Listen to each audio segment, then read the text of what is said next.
Hey, what's up? So, yes, it's finally time for my review of Medal of Honor Above and Beyond. I finished its single player, its campaign, and I also played the multiplayer, so it's going to be an interesting one for sure. Now, in this video, I'm first going to show you some gameplay, so you get an idea of what you can expect from this title, and then I'm going to share my final thoughts and tell you if you should be buying this game or not, so stay tuned. I'm going to hook it up to my Oculus Quest 2 by using the Link software. It's not natively running on the standalone VR headset from Oculus just yet. Maybe in the future, who knows, but instead you can also use the Valve Index, the Rift, the Vive, the G2, Pimax, whatever you have laying on the shelf and is supported by Steam VR. So that's all I wanted to say. Let's now jump right into the metaverse and travel back to World War II. Let's go. Okay. This is it. This is our moment. Just keep your heads down. All right.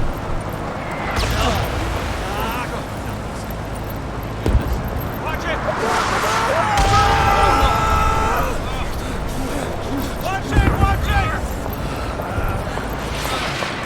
Holy crap! Oh my God! It's gone! It's gone! Heads down. We're almost there. 20 seconds! Remember my rules? Keep my head down and do what you say. You got it. Won't be long now. Coming out. Focus, boys. Let's open you boys. Come out hard. Nice move. Nice move. Let's go. Let's go. Go, go, go, go! Let's move!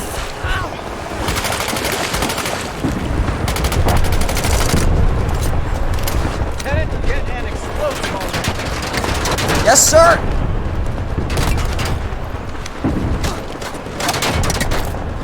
Let's blow up this hedgehog.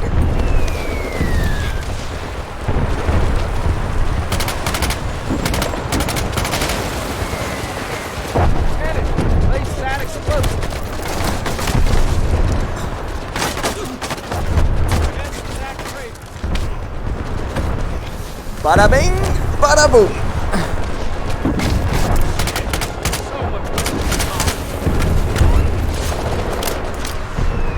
Whew. Hang in there.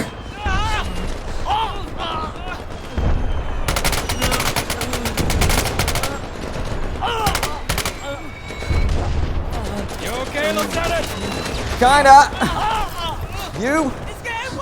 I know! We gotta get everyone off this goddamn beach! Lieutenant, keep on those barricades! We need that armor or we're all dead! Roger, Roger.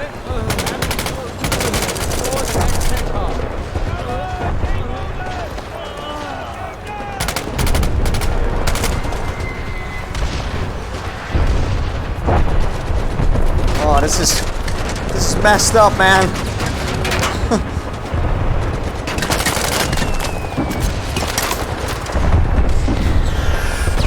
It's like I'm reliving history right here. It's quite intense.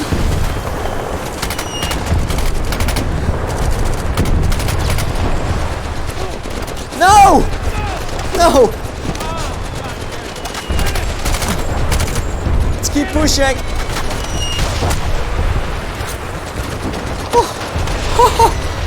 I made it. Lucky me.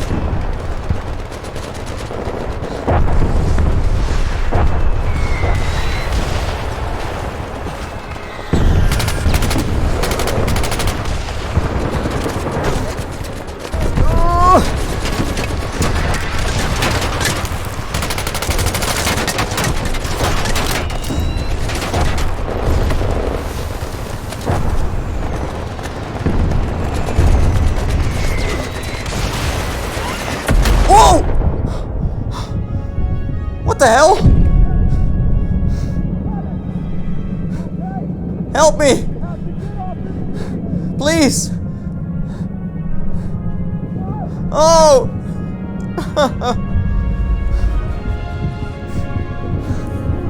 We gotta keep moving.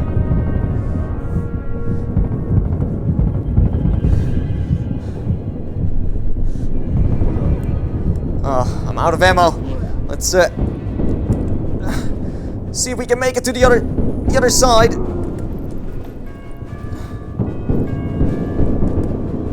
Oh. Come on, move! We gotta take out those guns! Let's go! Let's go! There's a gunner up there.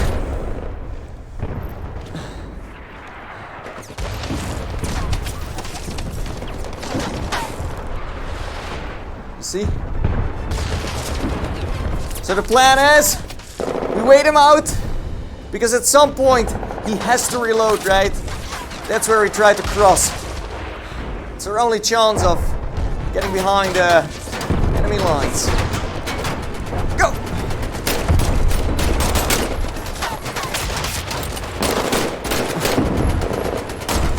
Oh! I got him! No way!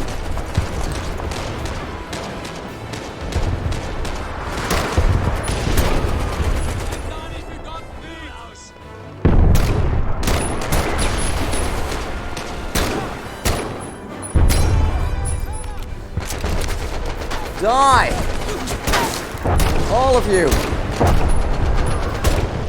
Let's move!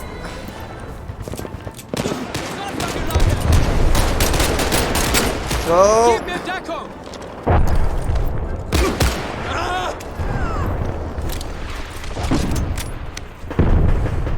Hallöchen!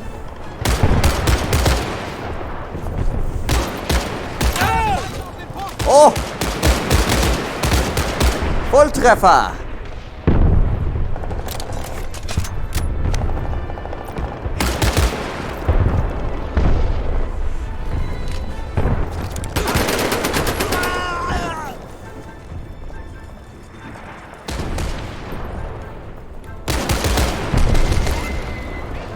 Come on!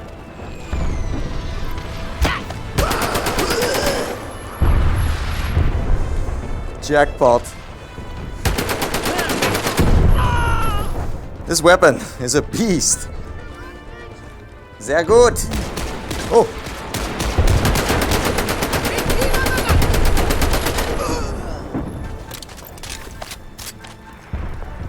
I can't believe we're almost inside the first bunker.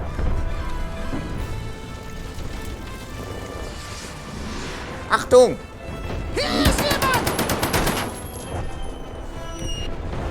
Oh, that was close. Wow. What a view.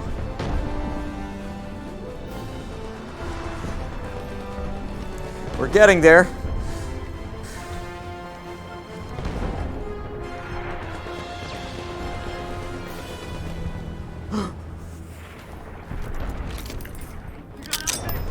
Grenade out!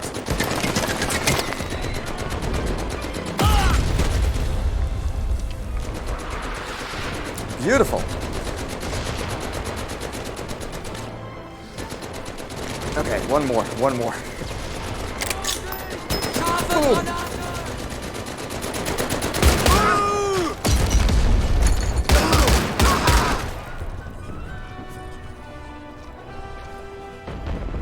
Cleared out the first bunker, and there's still one left. So let's keep pushing.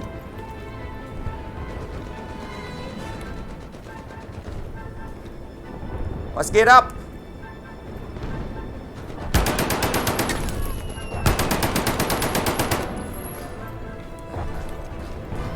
Ah, that worked.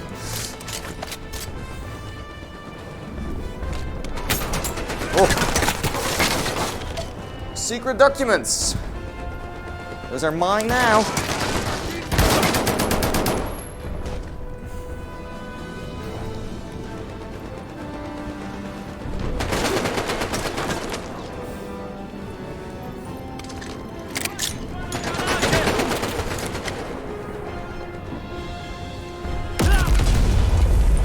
Boom!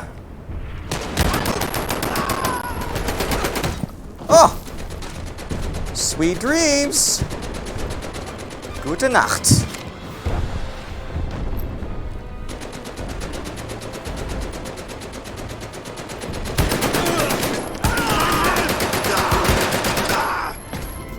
Woo! What a welcome. No flowers? Let's not celebrate too early, because we still have to get the hell out of here.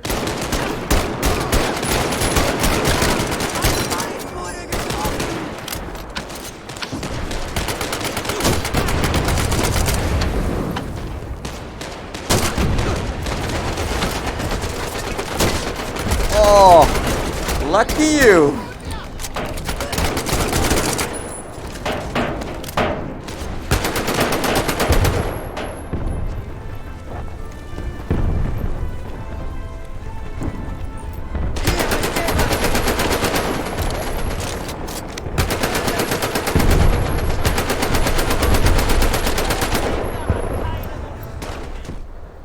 Yes, Colonel. Yes, we're all still alive. Thank you, sir. I'll let them know. That was the Colonel. For what it's worth, he says we're all still in the Army. 10,000 times worse than I ever expected. But you did great, son. You saved a lot of men. What's next? Catch our breath. Then we get moving. It's a long road to Berlin.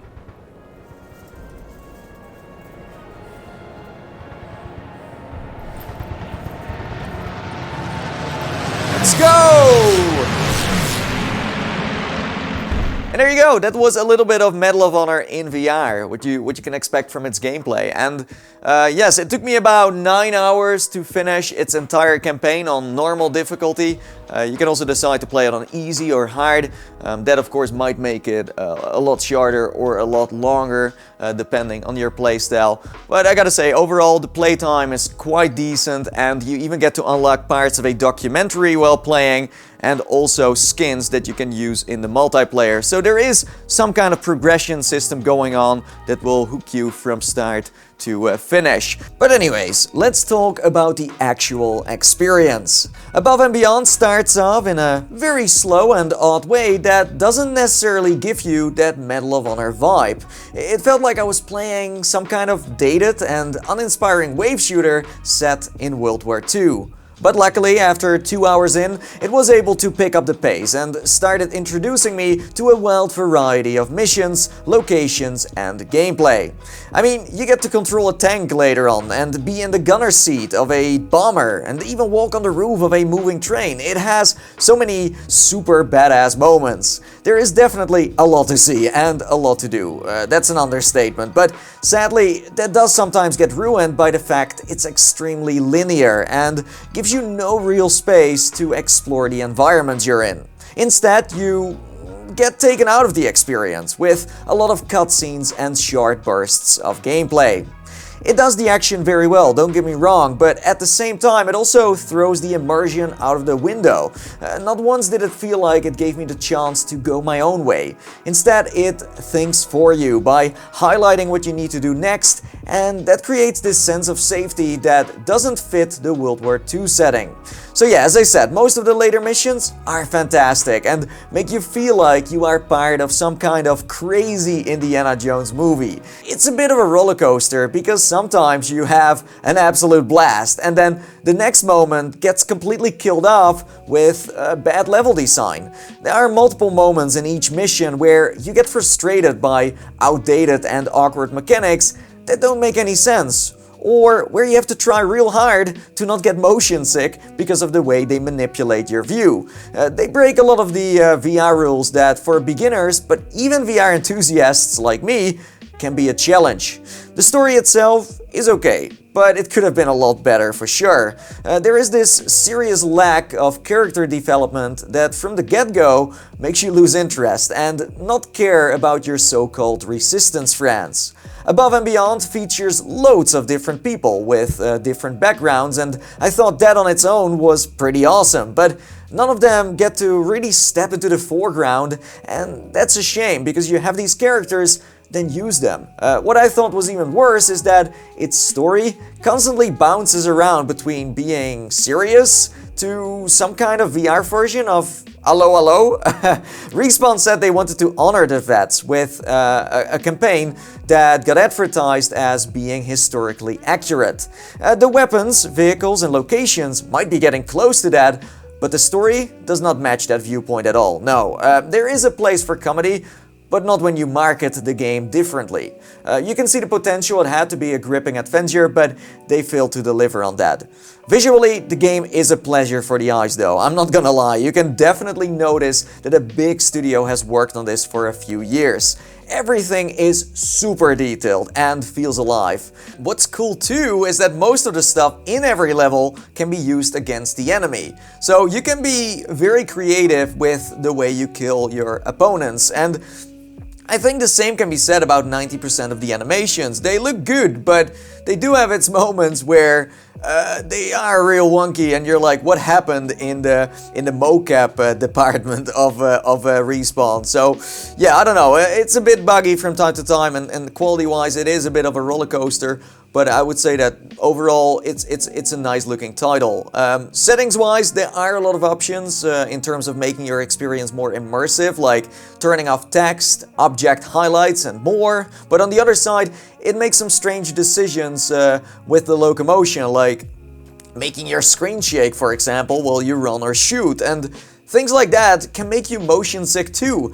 Luckily, you can turn it off, but what I'm trying to say is that this shouldn't be in the game in the first place. I don't know who came up with the idea, and that's where you again notice that this game got stuck in the year 2016 or something, where that was completely normal. I should also give you a quick heads up that this game does need to be optimized, as my 2080 sometimes struggled to run certain missions. Then, the multiplayer. I thought that the online part of this game is really entertaining. It feels like one of those old school LAN parties you used to host with friends. It features classic game modes, fun maps, but sadly has no player base. Nope. A few days after its launch, I already had troubles finding a match, making it hard to recommend to others at all. In the long run, I am afraid that the multiplayer will not survive the test of time, as Respawn nor Oculus have announced any plans to promote it, host events, or make future content. They're just like, okay, we made the game,